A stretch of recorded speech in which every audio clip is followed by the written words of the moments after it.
Ce matin, ce qui nous réunit, c'est une initiative de citoyens européens, comme il y en a quelques-unes déjà.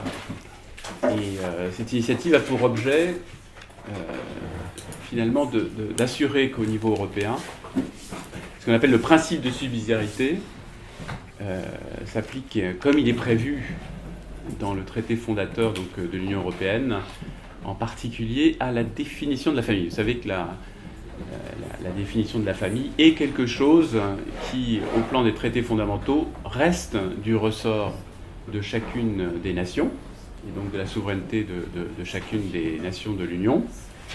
À cet égard, d'ailleurs, il y a un certain nombre de fonctionnements qui en assurent cette subsidiarité, puisqu'en fait, les décisions qui pourraient être prises et qui sont exclusivement restreintes à tout ce qui est les problématiques transfrontalières, et donc pas du tout les problématiques nationales, ces dispositions doivent en plus, en matière de définition familiale, faire l'objet d'une unanimité, d'une consultation du Parlement européen, et en plus d'une notification à chaque Parlement national qui a 6 mois pour éventuellement s'opposer, et si un Parlement national s'y oppose, de toute façon, donc le texte n'est pas applicable. Donc les garanties sont extrêmement fortes. Reste que, en matière de définition familiale, l'expérience législative démontre que des textes qui ont été adoptés sur d'autres plans, et en particulier donc, toutes les problématiques de regroupement familial dans le cadre des phénomènes migratoires en Europe, mais aussi de la protection en fait des personnes qui subissent des crimes, etc.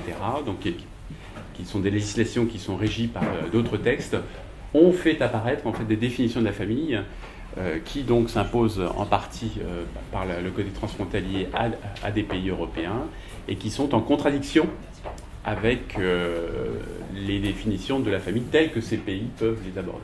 Et donc l'existence de ces choses-là, dans la mesure où, de toute façon, changer les traités, comme vous le savez, c'est toujours quelque chose de très complexe, et ça l'est encore plus aujourd'hui, où le sujet européen fait beaucoup débat, et donc les dirigeants n'ont pas du tout envie de se livrer à des révisions de traités. Ça nous conduit donc, en fait, à demander une mesure conservatoire, qui est l'adoption au niveau européen pour l'usage des seuls textes donc transfrontaliers, parce qu'encore une fois, au niveau national, pour tous les autres textes, c'est bien le Parlement qui est souverain. Donc l'adoption d'une définition qui correspond en fait au dénominateur commun à tous les pays européens. Et donc la définition de la famille comme étant l'union d'un père, d'une mère et de leurs enfants.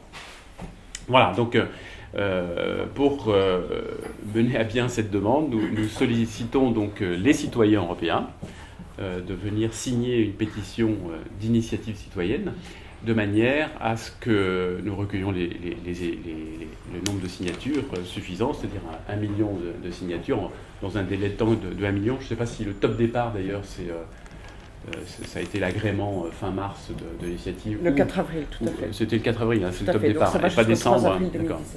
D'accord. Donc nous avons donc une grosse, presque 365 jours, pas tout à fait, pour recueillir ces signatures, sachant que donc il faut 1 million au niveau européen. Je crois qu'il faut 7 pays au moins qui fournissent des signatures. Et pour ce qui concerne la France, pour que nous soyons validés comme pays contributeur, il nous faut réunir au moins 55 000 signatures. Voilà le défi que nous nous lançons. Quand je dis nous, c'est un nous de pluriel et pas de majesté, puisque nous sommes ici réunis un certain nombre que l'on va présenter. Et d'ailleurs, chacun d'entre nous va vous expliquer un petit peu en quoi et pourquoi il s'associe à cette initiative, qui est une initiative donc, qui est lancée au niveau européen, qui est en particulier très fortement relayée donc, par un collectif, Mom, Dad and Kids, et collectif auquel s'associe et que je représente indirectement la Fédération européenne des associations familiales catholiques, présidée par Antoine Renard, mon prédécesseur au niveau des AFC. Voilà. Ludovine, peut-être quelques mots complémentaires. Merci Jean-Marie. Alors, après Jean-Marie Andrès, donc je me présente Ludovine de la Rochère, la présidente de la Manif pour tous, qui s'associe effectivement à cette initiative citoyenne européenne. Elle a été lancée le 15 octobre dernier, elle a été déposée à la Commission. Cette initiative citoyenne européenne, donc elle définit le mariage comme l'union d'un homme et d'une femme, l'union stable d'un homme et d'une femme, et la famille comme étant fondée sur le mariage et ou la descendance. Elle a été validée par la Commission européenne le 15 décembre, et puis il y avait ensuite des validations d'ordre technique, validation du système de collecte des signataires et validation de la sécurité de la base de données. Et comme les serveurs sont en Pologne, ce sont les autorités polonaises qui ont certifié, qui ont validé pour la Commission européenne les aspects techniques. Ce qui explique que l'initiative citoyenne européenne soit lancée en ce mois d'avril 2016 et effectivement, elle prendra fin en avril 2017. C'est une initiative qui a véritablement un objectif de cohésion et d'unité. Je m'explique. Comme le disait Jean-Marie Andrès, dans les textes européens, alors que la famille ne fait pas partie des sujets européens, pour le principe de subsidiarité, malgré tout, les textes européens, ici et là, définissent la famille, mais de manière contradictoire. Et notre proposition, c'est de définir le mariage et la famille en suivant le socle commun à toutes les législations européennes, ce qui sera bien sûr un facteur d'unité. D'ailleurs, la famille est un facteur de paix et d'unité. Et ce socle commun, eh bien, tous les pays peuvent le reconnaître sans aucune exception, suivant les définitions que nous évoquions. Et donc cette démarche, elle est véritablement favorable à l'unité de l'Europe, et par les temps qui courent, c'est important. L'objectif est donc d'1 million de signataires. Pour ma part, je n'ai pas d'inquiétude, et j'espère que nous irons même, je pense même que nous irons très au-delà.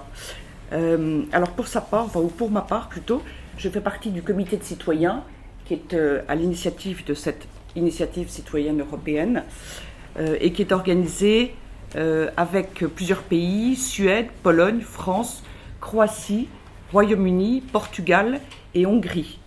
Mais bien sûr, au-delà de ce comité de citoyens, tous les pays d'Europe sont dans la démarche, sont concernés, et l'initiative citoyenne européenne a d'ores et déjà été lancée dans quasiment tous les pays d'Europe. Ça se succède à quelques heures ou quelques jours près. Mais voilà, il y a une vaste plateforme de travail commun avec des réunions communes au niveau européen, réunions communes de tous les mouvements qui travaillent pour la famille. Alors, pour la France, se sont joints à cette initiative, sont partenaires des AFC et de la Manif pour tous, l'Agence européenne des adoptés, Anne-Claude Véno, sa présidente, est là, Europe for Family, Philippe Desmoulins-Lebeau représente aussi Europe for Family. Il y a également les AFP, Association familiale protestante, l'appel des professionnels de l'enfance et Mère pour l'enfance et l'association des Gavroches. Voilà, je vous remercie de votre écoute et je passe la parole à Anne-Claude Véno qui va nous dire pourquoi son association a décidé de soutenir cette initiative citoyenne européenne. Bonjour, donc je suis Anne-Claude Véno, je suis la présidente de l'Agence européenne des adoptés qui fait suite au collectif Les Adoptés pour l'enfance qui avait été fondé au moment de la Manif pour tous. Notre association représente toujours l'enfant et plus particulièrement les enfants qui sont vulnérables, c'est-à-dire des enfants qui ont été abandonnés à la naissance et qui sont confiés à l'adoption. On travaille en France, mais on travaille aussi en Europe. On a commencé des recours au niveau internationaux pour justement rappeler les principes de la Convention internationale des droits de l'enfant qui fait que chaque enfant a le droit de connaître ses parents, ce qui n'est plus aujourd'hui le cas.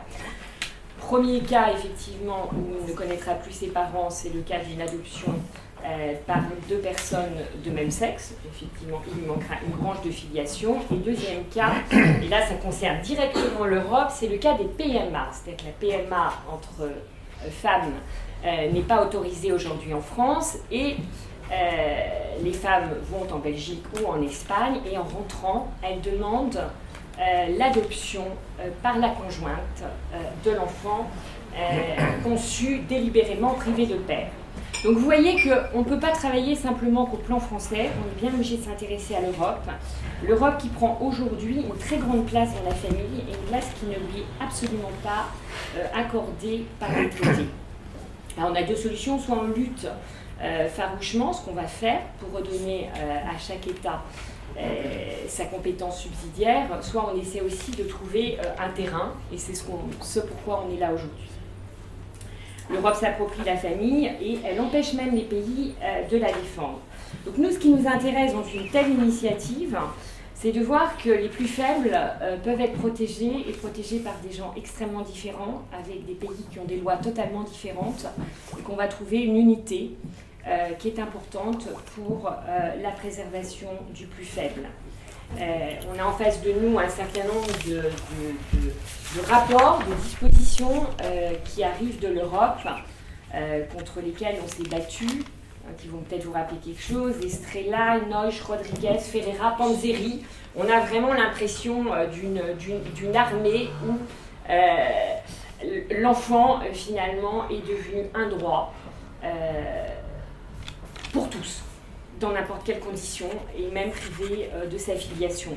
Redéfinir par l'initiative même d'Adson Kids ce qu'est la famille, c'est redonner pour nous une place tout à fait centrale à cet enfant.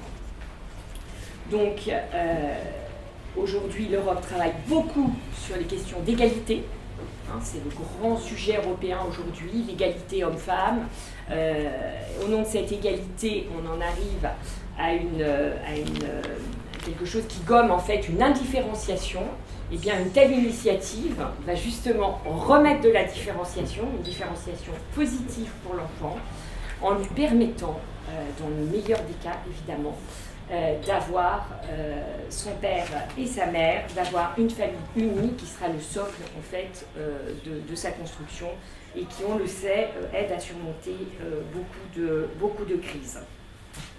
Donc je remercie, on n'était pas à l'origine de cette initiative, mais je remercie Ludovine de nous avoir invités. On va la relayer auprès des citoyens, on va la relayer auprès des politiques, qui aujourd'hui est un comportement assez schizophrène.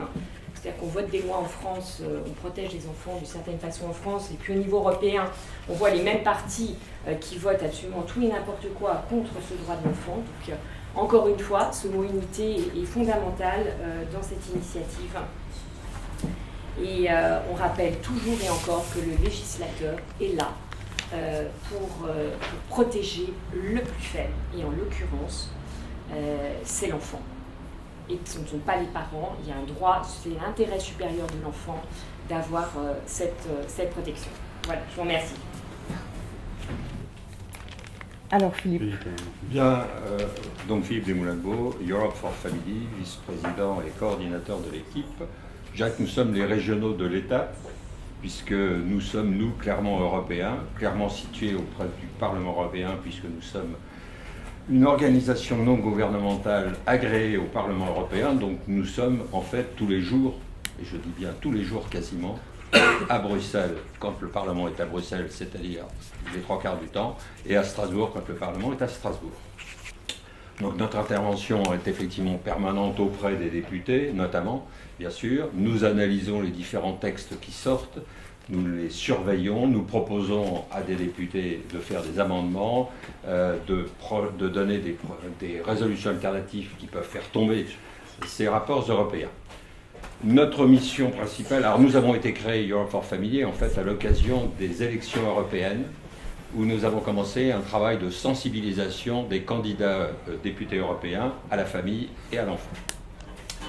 Et maintenant, donc, nous sommes clairement, depuis janvier 2015, nous sommes installés au Parlement européen, comme je vous l'ai dit, où nous sommes présents tous les jours. Bien entendu, notre objectif principal est clair, c'est de défendre le mariage homme-femme et la filiation père, mère, enfant auprès des institutions européennes, donc essentiellement le Parlement européen, mais accessoirement aussi certaines autres organisations qui ont un rôle peut-être moins important que le Parlement européen, mais qui existe aussi, qui est le Conseil de l'Europe. Nous avons, comme je vous l'ai dit, et nous intervenons auprès des députés, donc nous allons pouvoir, bien évidemment, cette initiative nous paraît tout à fait importante, parce qu'elle correspond à la mission que nous avons auprès du Parlement européen. Nous allons bien entendu relayer ça auprès de tous les politiques, c'est-à-dire de tous les eurodéputés au Parlement européen, ce qui est à notre avis essentiel. Et nous allons donc faire en sorte que cette initiative ait un large succès, non seulement en France, mais dans les autres pays, puisque, comme on vous l'a dit, il faut que ce soit dans un minimum de 7 pays que nous recueillons au minimum 1 million de signatures. Voilà un petit peu ce que je voulais vous dire. Merci de votre attention. Alors, si vous le permettez, je vais rajouter un point. Oui. Cette initiative citoyenne européenne, elle peut donc être signée sur un site internet dédié, dont l'adresse est mumdadankits, comme ça se prononce, mumdadankits.eu. Tout attaché, exactement. mumdadankits.eu. Elle peut être également signée sur papier, donc le formulaire peut être téléchargé en ligne, et nous ne manquerons pas, toutes les associations qui soutiennent et qui sont partenaires de cette initiative, nous ne manquerons pas d'appeler à signer, mais aussi de diffuser le formulaire de signature, de le distribuer et d'organiser des événements dans cet objectif. Alors, en sachant que, comme c'est une initiative citoyenne européenne qui suit bien entendu toutes les règles, toute la réglementation de l'Union européenne, c'est un point très important, pour être ensuite pris en compte par la Commission européenne. Ça n'est pas une simple pétition, il y a un formulaire qui prend 3-4 minutes à remplir et il faut indiquer son numéro de pièce d'identité. Donc vous voyez que c'est fait dans des formes tout à fait particulières. Alors je voudrais juste rappeler, vous redire, parce que c'est vraiment un point important, les associations partenaires en France de cette initiative. Donc les AFC bien sûr, la Manif pour tous, les AFP, Association familiale protestante, donc Agence européenne des adoptés, Your Pro Family, CPDH, Comité protestant évangélique pour la dignité humaine, CPDH, Appel des professionnels de l'enfance et Mère pour l'enfance. Voilà, un collectif large, autrement dit, pour l'unité de l'Europe, pour le mariage et pour la famille. Et je vous laisse compléter. Moi, je voulais insister sur un point particulier, qui est que cette démarche n'est pas une démarche, je dirais, d'imposition d'un modèle, mais c'est au contraire en fait une protection qui est proposée en fait à chaque citoyen européen, de manière à ce que les textes européens ne soient pas utilisés, manipulés, instrumentalisés par certains pour faire des choses qui sont interdites dans une législation donnée. Un exemple a été donné tout à l'heure. Aujourd'hui, par le biais de la législation européenne, on va par exemple faire des PMA en dehors de France pour derrière imposer une situation qui va s'imposer par les lois européennes à la France. L'objectif que nous avons, nous, c'est au contraire en fait, d'éviter cette espèce de supranationalité abusive qui est utilisée par certains, de manière à, au contraire, en fait, favoriser un strict respect de ce que chaque nation a décidé en matière législative pour définir la famille dans sa juridiction. C'est à ce titre que le terme employé par Ludovine de facteur d'unité est très important. L'unité n'étant pas par une uniformité, mais l'unité par le respect mutuel, en fait, et la reconnaissance, en fait, que si un peuple donné a choisi sa législation, il est impératif en fait qu'on le respecte au plus haut point. Donc ça c'est un point qui est très important. Nous ne sommes pas dans une approche normative. Nous sommes dans une approche véritablement de respect en fait des décisions de chacune des nations, parce que c'est ce manque de respect qui aujourd'hui fait partie des hypothèques en fait du projet européen. Voilà.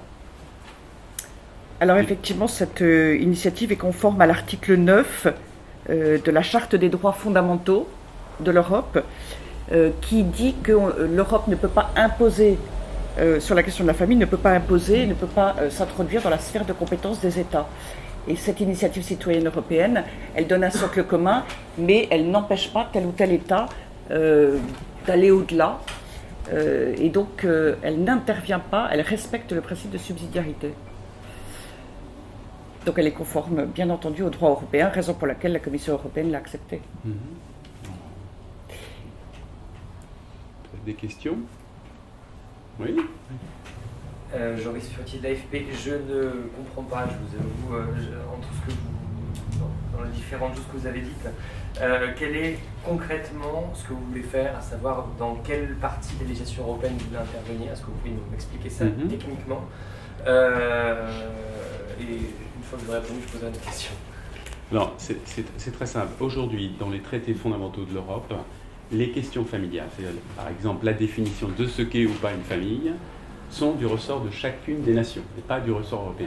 Reste que, dans la mesure où le projet européen en tant que tel, c'est notamment la libre circulation des personnes, on en vient du coup à devoir proposer au niveau européen des législations qui vont justement traiter non pas des personnes dans le pays où elles sont, mais des personnes qui vont bouger d'un pays à l'autre, ce qu'on appelle les problématiques transfrontalières. À l'occasion donc de ces textes transfrontaliers, l'Europe a été conduite à plusieurs reprises à proposer des définitions de la famille. Et alors, ces définitions de la famille, on se rend compte qu'elles ne sont pas systématiquement conformes avec les législations nationales, premier point. Et deuxième point, on constate que ces différents textes entre eux ne sont pas cohérents. Vous avez des textes, par exemple, qui évoquent d'un côté le mariage, de l'autre côté des contrats, type contrat d'union civique et autres. Vous avez d'autres textes qui ne se réfèrent que à la famille sui generis, sans définition particulière, et qui ne font pas du tout référence aux contrats divers et variés, par exemple. Vous avez des textes qui restreignent la notion de la famille pour, en particulier, exclure la notion de polygamie, d'autres pas. Donc vous voyez, vous avez aujourd'hui, pour ces raisons transfrontalières, pas mal de textes qui sortent et qui sont incohérents entre eux et qui, de temps en temps, du coup, ouvrent des droits dans certains pays, par le fait net que ce texte est de niveau européen. Et donc, entre en contradiction avec le traité fondamental. Et donc, notre objectif, pour éviter cette incohérence et éviter, en fait, ces importations de droits, si je puis me permettre, est de proposer la définition pour, encore une fois, ne traiter que des problèmes transfrontaliers, pas du tout pour traiter des problèmes de chaque nation, qui est donc de proposer une définition qui est la définition du socle commun en fait européen, qui est évidemment, naturellement, la famille définie par l'union d'un homme et d'une femme et la famille définie par l'affiliation au sens naturel du terme. Donc voilà, donc on propose cette définition, si je puis dire, a minima, c'est-à-dire définition reconnue de toute façon dans tous les pays européens aujourd'hui, de manière à éviter les ambiguïtés et ces transports de lois supranationales. Donc c'est pas quelque chose que vous voulez introduire dans la Constitution européenne, c'est pas une définition qui sera dans un socle commun. Et en fait, c'est la définition d'un socle commun, c'est-à-dire un socle commun, c'est quelque chose qui est commun à tout le monde. C'est-à-dire que c'est toujours la version minimale, qu'on appelle un dénominateur commun, pour éviter en fait justement que un texte européen n'aille au-delà de ce qui peut exister dans au moins un des 27 ou 28 pays qui sont européens. Un socle commun au sens, on a vérifié qu'il existe bien dans chacun des pays.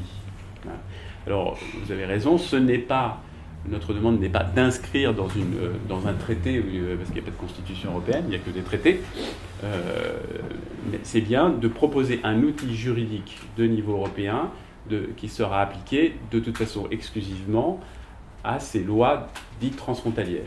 Parce qu'encore une fois, de toute façon, l'Europe n'a pas barre aujourd'hui sur les législations nationales, qui restent souveraines en matière de famille. C'est le principe de subsidiarité. C'est un des éléments fondamentaux de l'Union européenne. Voilà. Et ça permet en même temps d'éviter évidemment que des mésusages de lois européennes dites transfrontalières pour s'imposer en fait par certaines personnes qui ont ce qu'on appelle des abus de loi, mais qui sont peu punis, qui utilisent en fait des éléments transfrontaliers de la loi pour forcer en fait leur législation nationale. Bien sûr qu'il y a cette tentation est extrêmement forte et très concrète. Oui. Mais si on définit la famille comme un homme et une femme, etc., comment vont faire les pays qui ont voté le mariage homosexuel? Ces pays, en fait, de toute façon, cette définition ne sera appliquée que dans des problématiques transfrontalières. C'est-à-dire quand vous avez une famille qui va migrer vers le pays. D'accord ?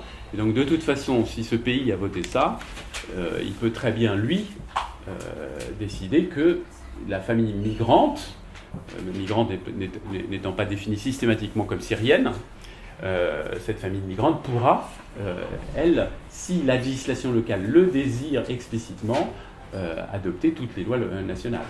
Encore une fois, c'est vraiment une espèce de devoir de réserve explicite que l'on s'impose dans les législations d'application transfrontalière au niveau européen pour éviter d'imposer précisément une disposition à une législation nationale.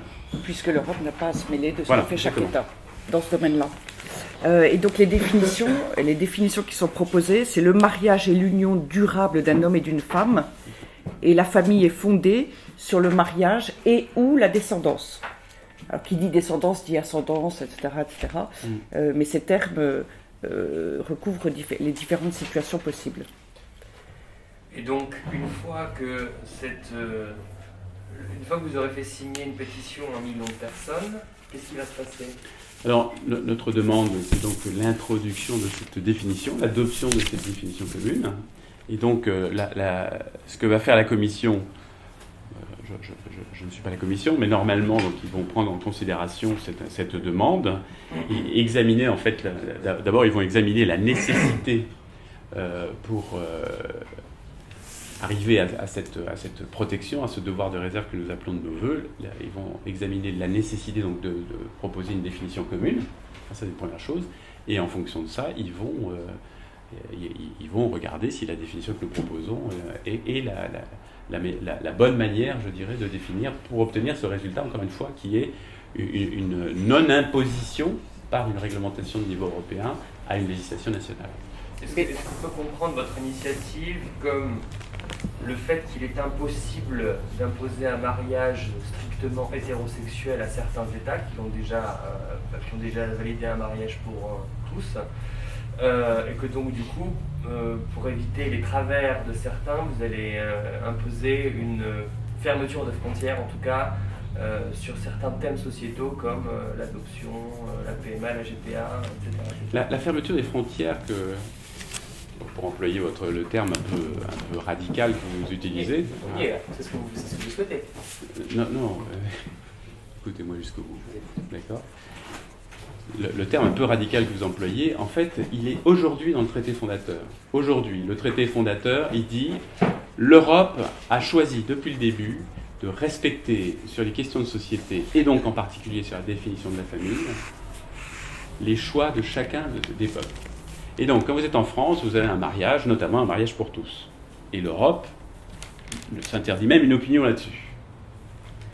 En revanche, pour des raisons évidemment de gestion de la libre circulation qui est au cœur du projet européen, on a besoin, de niveau européen, de faire des lois qui vont organiser en fait ces flux de personnes. Naturellement, comme les personnes qui bougent sont toujours des personnes qui sont attachées à une famille, c'est rare d'avoir des personnes sans famille, ça existe assez peu, le niveau européen a été conduit en fait à écrire des définitions plus ou moins implicites, plus ou moins cohérentes de la famille. Et donc à imposer à un certain nombre de pays des modèles familiaux qui n'étaient pas le leur. Hein.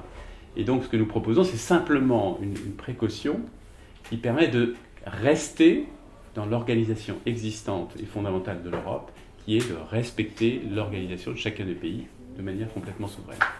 Et donc ce n'est pas une restriction, c'est une préservation d'un droit qui était constitutif à l'Union européenne. Voilà. Et alors, pour être bien clair, si l'objectif d'1 million de signatures sur un certain nombre de pays à minima est respecté, la Commission européenne a l'obligation, statutairement, réglementairement, d'étudier la demande de l'initiative citoyenne européenne. Donc il y a une étude et puis il y a un vote ensuite. Ah, donc elle n'est pas obligée de la voter ou Non. Non, elle est obligée de l'étudier. Elle est obligée de l'étudier. Voilà. En fait, et de prendre une position ensuite sur Voilà. Mais elle est obligée de la prendre en considération.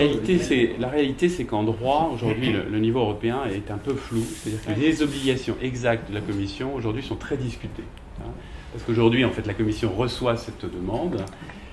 À partir du moment où elle respecte ce million de signatures, pour simplifier, elle est obligée de la prendre en considération. Donc, à ce stade, elle ne fait qu'une chose, c'est qu'elle demande à son service juridique un avis, en fait, du genre, est-ce qu'effectivement, il faut que cette définition, ou faut qu'une définition de la famille soit introduite dans la législation, hein. Mais en revanche, aujourd'hui, il n'y a pas vraiment ni d'obligation, mais en même temps, il y a obligation de traiter. Donc aujourd'hui, il y a un petit flou sur ce qui va se produire derrière, hein. Donc on va bien voir. Ça va demander ça va alimenter, je dirais, la jurisprudence européenne en fonction probablement des forces politiques en présence. Le CESE, la poubelle, signature. Le CESE, c'était encore un autre sujet, hein, Mais ça peut arriver. Oui, bien sûr. Ça peut arriver. Parce que, objectivement, très concrètement aujourd'hui, la seule obligation concrète pour la Commission, c'est de faire une analyse juridique approfondie, de qualité, malgré tout, quand même, du sujet qu'on va lui poser. Hein, il n'y a pas obligation de choisir, de faire ce que l'on lui demande, nous. Voilà. Il y a eu une initiative citoyenne européenne tout récemment sur une question absolument pas, question de société, famille, rien à voir. Et qui, la demande faite par plus d'un million de citoyens européens n'a pas été retenue. Cela étant dit, le mariage homme-femme et l'union fondée sur le couple marié et ou la descendance, on peut penser que ce sont des définitions communes, la perception commune à des millions de citoyens européens. Donc cette initiative citoyenne, elle peut rassembler un très grand nombre de signatures.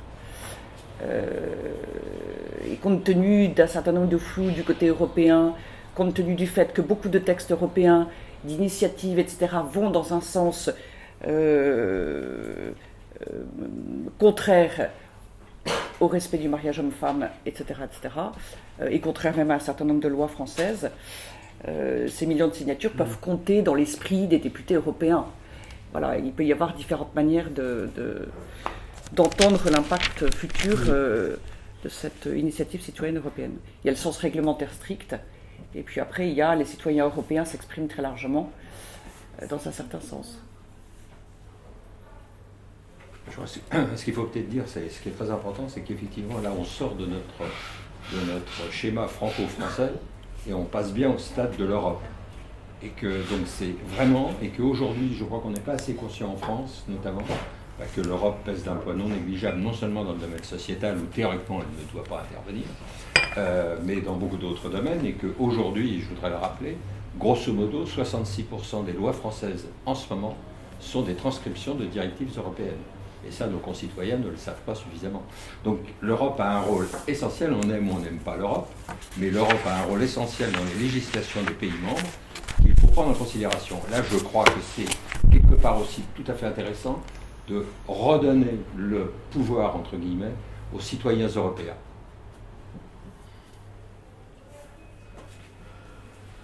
En tout cas, toutes ces questions de famille, elles sont forcément... on ne peut pas se voiler la face. C'est-à-dire qu'à partir du moment où il y a des pays qui autorisent, et vous le mettez en avant, vous dites on ne peut pas fermer les frontières, il n'est pas question de fermer les frontières, mais à partir du moment où il y a un mariage et des adoptions dans un pays, qu'est-ce qu'on fait quand on déménage? Est-ce qu'on reconnaît cette situation qui a été créée dans un autre pays, typiquement une adoption homosexuelle, elle est interdite en Italie, est-ce qu'elle va être reconnue si un couple de femmes par exemple déménage en Italie? Quels sont les droits acquis à toutes ces situations, etc. Vous avez tout un tas de contentieux, ce que vous appelez contentieux transfrontaliers, qui n'est pas effectivement de la compétence européenne, mais en fait qui évidemment fait partie de la vie aujourd'hui de tous les citoyens qui sont amenés à déménager.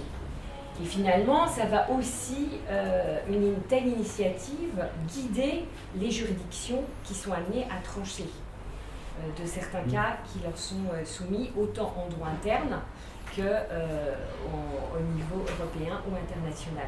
Donc ça permet d'harmoniser aussi. Et ça permet aussi de montrer aux eurodéputés et aux membres de la Commission qui sont un peu hors sol à Bruxelles que les citoyens, ce sont des questions qui les intéressent et sur lesquelles ils ont un avis. Parce que tout le monde a un avis sur l'Europe, mais finalement personne ne connaît le nom de son eurodéputé, personne ne va lui parler, et personne ne sait encore moins ce qu'il a voté. Ça, c'est quelque chose qui est complètement, absolument méconnu. Et bien là, au moins, c'est peut-être un moyen pour les Français et les autres pays de reprendre un petit peu la main et de parler à leurs eurodéputés. Et de faire respecter les traités européens qui disent que ni un État ni l'Europe ne peuvent imposer quelque chose aux autres États, à des États membres. Non, mais c'est clairement en fait un outil, une initiative de lutte contre l'abus de droit en fait. Aujourd'hui, vous avez ce que l'on appelle le principe de libre circulation des personnes, qui est un des fondements de l'Europe. Mais au nom de ce principe, en fait, aujourd'hui, vous avez des citoyens ou des groupes de citoyens qui vont dans d'autres juridictions européennes, avec comme intention, en fait, de se servir du fait qu'ils ont fait un certain nombre de choses autorisées dans ces juridictions, et revenir, en fait, dans leur pays d'origine pour imposer, en fait, au nom donc de cette liberté de circulation des personnes, à leur juridiction d'origine, des choses que leur juridiction ont choisi le plus souvent de ne pas faire, reproduire, etc.